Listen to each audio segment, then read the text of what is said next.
अस्सलाम वालेकुम। मेरा नाम डॉक्टर ज़ुहैब है। उम्मीद है आप सब खैरियत से हैं।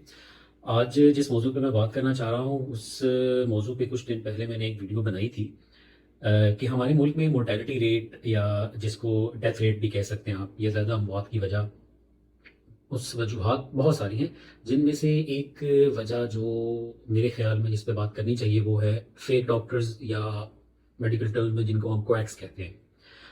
अब इशू ये है कि ये कोएक्स कहाँ से आए और ये कोएक्स वाला काम कब से जारी है और इसको क्यों नहीं रोका जा सकता। कोएक्स बेसिकली 80% कह लें या आप 70% कह लें, ये होते रिलेटेड मेडिकल फील्ड से ही हैं, लेकिन ये डॉक्टर्स नहीं होते। इनमें ज़्यादातर लोग जो हैं वो या तो वो किसी लेबॉर्ट्री में एज असिस्टेंट काम कर रहे होंगे, या लैब टेक्नीशियन होंगे, या वो नर्सिंग असिस्टेंट होंगे, या वो किसी हॉस्पिटल में वार्ड बॉय होंगे, या कहीं इमेजिंग टेक्नीशियन होंगे। और इस तरह की जो छोटी मोटी मेडिकल से रिलेटेड फील्ड्स हैं, छोटी मोटी से मुराद है कि छोटी मोटी से ये मुराद नहीं है कि उनका मेडिकल फील्ड में किरदार नहीं है, definitely they play a huge role, उनकी बहुत इंपॉर्टेंस है। लेकिन जब वो एक उस सीट पे आके बैठ जाते हैं जो उन्होंने अर्न नहीं की हुई, जिसके लिए उन्होंने मेहनत नहीं की हुई, तो फिर वो नाजायज़ काम हो जाता है। तो ये उसके अलावा जो बकाया 30% है वो तो आप कह लें कि मैट्रिक भी उन्होंने नहीं की होती और ऑलमोस्ट जो है वो इलिटरेट होते हैं। लेकिन अब वो चल कैसे रहे होते हैं, इसकी मैं आपको दो मिसालें दूंगा। जब मेरी हाउस जॉब एंड होने वाली थी तो मुझे ऐड दिखा मैंने कि मेडिकल ऑफिसर के लिए चाहिए, तो मैं चला गया वहाँ पे। उसने मुझे कहा कि मुलाकात करते हैं। उसने मुझे बताया जी कि मैं 28 साल से जो है ये सिस्टम रन कर रहा हूँ। इस दौरान मैंने खुद पर्सनली जो है वो मेरी सुपरविजन में जो है वो 18 से 20 सी सेक्शंस हुए हैं और ऑपरेशंस हुए हैं, लोगों का इलाज हुआ है, सब कुछ हुआ है। तो मेरे जहन में यही चल रहा था अब तक कि ही इज़ अ डॉक्टर। और तो वो मेरे से ये एक्सपेक्ट कर रहा था कि मैं उसको अपना लाइसेंस प्रोवाइड करूँगा as soon as I get that. और मुझे उसने ये नहीं कहा कि आपने आके यहाँ बैठना है और मरीज़ देखने हैं। उसने मुझे कहा कि आपने दिन में थोड़ा-सा टाइम आना है और 2, 3, 4 आप मरीज़ देखें, उनकी दवाई लिखें, जो आपको दिल करता है, बाकी दवाइयाँ देना पीछे से वो मेरा काम है। वो मैंने डब्बियाँ बनाई हुई हैं, पर्चियाँ, पुड़ियाँ पुड़ियाँ लफ्ज़, जिसमें उन्होंने वो रखी होती हैं हर मरीज़ के लिए एक ख़ास किस्म की पुड़ी, जो पकड़ाई जाते हैं। तो ये सब डिस्कशन के बाद एंड पे मैंने उससे उसकी तालीम के बारे में पूछा, तो उसने मुझे कहा कि मैं मैट्रिक करना चाहता था लेकिन मैं नहीं कर पाया। तो अब आप इससे अंदाज़ा लगा लें कि इस किस्म, ये तो मैंने आपको एक मिसाल दी है। तो मैं तो बहरहाल उसको छोड़ के आ गया और मैं तो कुछ नहीं कर पाया। तो उसके बाद अभी कुछ दिन पहले मैं जेलर में काम से सिलसिले में गया, तो वहाँ पे एक हॉस्पिटल का इफ्तिताह था हमारे जानने वालों का। तो वहाँ पर मैं गया तो उन्होंने मुझे बताया कि हमारा जहाँ पे ये हॉस्पिटल है, ये ऑलमोस्ट जो है वो बहुत सारे छोटे-मोटे कस्बों को लिंक करता है।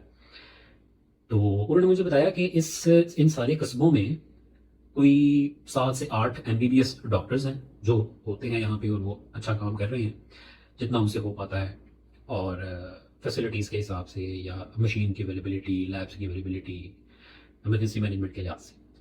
लेकिन उस उन्होंने मुझे जो बात बताई जिससे मैं हैरान हुआ कि इसके बावजूद हर कस्बे में 3-4 डॉक्टर्स मौजूद हैं, और जो उन एमबीबीएस डॉक्टर से ज़्यादा काम कर रहे हैं। और वो कौन है? वो यही हैं, कोएक्स हैं, फेक डॉक्टर्स हैं। अब होता ये है कि ये कहीं मार्केट से कोई दवाइयों का जो है वो किलो के हिसाब से उठाते हैं, आई डोंट नो, या किस हिसाब से उठाते हैं। और एक नीली रंग की दवाई, एक पीले रंग की दवाई, एक सफ़ेद रंग की दवाई, तीनों मिला के पूड़ी बना के वो ये रख देते हैं, और जो भी मरीज़ आए उसको वो पकड़ाई जाए। और कोई इन्फेक्शन आ जाए तो उनके पास कुछ ख़ास किस्म की एंटीबायोटिक होती है, जिनमें ये ज़्यादातर लोग डॉक्सीसाइक्लिन और लिंकोमाइसिन तो ये यूज़ करते हैं। और उन्होंने मुझे एक किस्सा सुनाया जी कि एक इसी तरह एक डॉक्टर था। तो वो जो है ना, सेंसिटिव टॉपिक है लेकिन मैं इस बारे में बात करना चाहूँगा कि वो उसने अबॉर्शन को अपना बिज़नेस बनाया हुआ था। कि वो बहुत मशहूर था जी, कि जिसको भी अबॉर्शन करवानी हो ना, वो उनके पास जाते थे। और उन्होंने मुझे बताया कि वो बहुत सारी दवाइयाँ उसके लिए यूज़ करता था, और जिसमें वो क्लोरोक्विन यूज़ करता था, और पता नहीं कौन-कौन सी ड्रग्स वो नाम ले रहे थे। लोकल कंपनीज़ के नाम थे, मुझे ख़ास समझ नहीं आई कि वो कौन-सी दवाइयाँ थी। तो क्लोरोक्विन का उसने मुझे बताया था, वो तो डेफ़िनिटली मुझे पता था, तो इसलिए उसका मैं ज़िक्र कर रहा हूँ। अब इस सब से हम कैसे निकलना है as a community, medical community, medical जो रिलेटेड फ़ील्ड्स के स्टाफ हैं, और जनरल पॉपुलेशन इसके लिए क्या कर सकती है?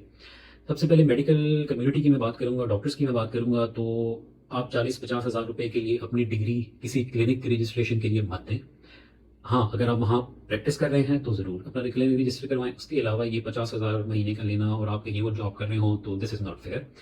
دوسرا یہ ہے کہ اگر آپ کسی کلینک پہ کام کر رہے ہیں اور آپ وہاں نہیں ہیں تو آپ اپنی ریپلیسمنٹ میں کوئی ڈاکٹر پرووائڈ کر کے جائیں. وہاں پہ جو نرسنگ کا اسٹاف ہے یا کوئی ہاسپٹل کا جو کلینک کا جو مالک ہے اس کو یہ اتھارٹی مت پرووائڈ کرے کہ وہ آپ کی ایبسنس میں مریض دیکھے، چاہے اس کے پاس جتنا مرضی نالج ہو، کیونکہ وہ اس کام کے لیے سرٹیفائڈ نہیں ہے.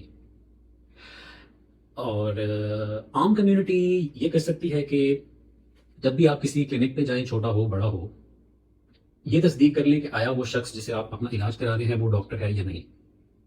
کیونکہ ہر سفید کوٹ یا وائٹ کوٹ جس کو کہتے ہیں اس کے لبادے میں یا ہر اسٹیتھوسکوپ کی چادر اوڑے ہوئے شخص جو ہے وہ ڈاکٹر نہیں ہوتا. ٹھیک ہے، برائے مہربانی تحقیق کریں. جو یہ زیادہ تر لوگ جو ہے وہ چھوٹے چھوٹے محلوں میں، گاؤں میں، ایون شہروں میں بھی جو چھوٹے علاقے ہوتے ہیں وہاں پہ انہوں نے اپنے سیٹ اپس بنائے ہوتے ہیں. تو آپ کائنڈلی اس چیز کی تصدیق کریں کہ وہ ڈاکٹر ہیں اور پھر ان سے اپنا علاج کرائیں، ورنہ ان کو اپنی صحت اور زندگی کے ساتھ کھیلنے کا موقع مت دیں. اینڈ پہ میں بات کروں گا جو میڈیکل ریلیٹڈ فیلڈز ہیں ڈاکٹرز کے علاوہ، بہت رسپیکٹفل ہیں، بہت کام کرتے ہیں. مریض کی ڈاکٹر سے زیادہ کیئر وہ لوگ کرتے ہیں جن میں سب سے اوپر نرسز ہیں، نرسنگ اسٹاف ہے، نرسنگ اسسٹنٹس ہیں، لیب ٹیکنیشینز ہیں، لیب اور امیجنگ ٹیکنالوجسٹ ہیں، اور پیتھولوجی لیب میں جو اسسٹنٹس ہوتے ہیں. اس کے علاوہ وارڈ بوائز ہیں. سارا نظام چل ہی انہیں سے رہا ہوتا ہے. تو بہت رسپیکٹ ہے ان کے لیے ڈاکٹرز کی طرف سے، میری طرف سے بہت رسپیکٹ ہے. لیکن ازراہ کرم میں ان میں سے جو لوگ وہ کام کر رہے ہیں جو ان کو نہیں کرنا چاہیے، اس سے پلیز پرہیز کریں. جس کام کے لیے آپ سرٹیفائڈ نہیں ہیں اسے مت کریں. ڈاکٹرز کا جو کام ہے انہیں وہ کرنے دیں. اور اب اس میں ایک اور اینڈ پہ میں پوائنٹ ایڈ کرنا چاہوں گا کہ اب یہ بات مشہور یہ کر دی جاتی ہے ان کویکس کے ذریعے. کویکس یہ کرتے ہیں کہ وہ ان کے پاس جب پیشنٹس آتے ہیں تو ان کے پاس تو وہ 10-10 روپے والی گولیوں کا پڑا ہوتا ہے پتہ. ٹھیک ہے، تو انہوں نے وہ 3-4 گولیوں کی پوڑی بنا کے آپ کو دینی ہے اور اینڈ پہ وہ کہتے ہیں نہیں فیس نہیں ہے، بس ٹوٹل بل یہ دوائیوں کا یہ 300-400 روپیہ. حالانکہ وہ دوائیاں ان کو 30-40 روپے کی پڑتی ہیں، باقی ان کی فیس ہی چل رہی ہوتی ہے. ایک تو وہ یہ طریقہ استعمال کرتے ہیں جس سے وہ یہ شو کراتے ہیں کہ ہم لوگ سستے ہیں اور ڈاکٹرز بہت مہنگے ہیں، کیونکہ ڈاکٹر کے پاس جائیں گے تو اس نے 300 کم از کم یا 200 500 1000 1500 جو بھی فیس رکھی ہوگی. پھر اس کے بعد وہ آپ کو دوائیاں لکھ کے دے گا، ملٹی نیشنل نہ ہو تو لوکل ہو تو آپ کو 400 500 800 کم از کم کی دوائیاں پڑ جائیں گی. پھر وہ آپ کو فضول کے ٹیسٹ کرائیں گے اور یہ وہ، حالانکہ فضول کے ٹیسٹ کوئی نہیں کراتا. ڈاکٹر جو مریض کی ضرورت ہوتی ہے اسی حساب سے ٹیسٹ کرائے جاتے ہیں. عموماً ایکسیپشنز ہو سکتی ہیں. اس کے علاوہ جو ہے یہ تو اس طرح لوگوں کے ساتھ جو ہے وہ مائنڈ پلینگ کی جاتی ہے، ان کو جو ہے وہ مائل کیا جاتا ہے کہ آپ ڈاکٹرز کے پاس مت جائیں. تو یہ سب کی موٹیویشن، مجھے اس بارے میں بات کرنے کی جو موٹیویشن آئی وہ ابھی کچھ دنوں پہلے میں نے ایک کورس جوائن کیا ہوا تھا. ڈاکٹر معین ہیں، وہ نشتر میڈیکل کالج کی گریجویٹ ہیں. وہ بہت اس معاملے میں کام کر رہے ہیں کہ ہم نے کویکس والا نظام جو ہے وہ ملک سے ختم کرنا ہے، چاہے اس میں گورنمنٹ کا خاص رول ہوگا، عام ڈاکٹرز کی بہت ایفرٹ ہوگی، اور انشاءاللہ بہت جلد ہم اس کویکس والے نظام سے اپنی جان چھڑائیں گے. امید ہے کہ میری یہ چند منٹوں کی باتیں جو ہیں وہ لوگ اس کو سنیں اور اس پہ عمل کریں، ڈاکٹرز، میڈیکل اسٹاف، کمیونٹی، تاکہ ہم اپنی اور ارد گرد اپنے لوگوں کی صحت اور زندگی کو خیال کر رکھیں. بہت شکریہ، جزاک اللہ. میرے چینل کو لائک اور سبسکرائب کر دیں. تھینک یو سو مچ. اللہ حافظ.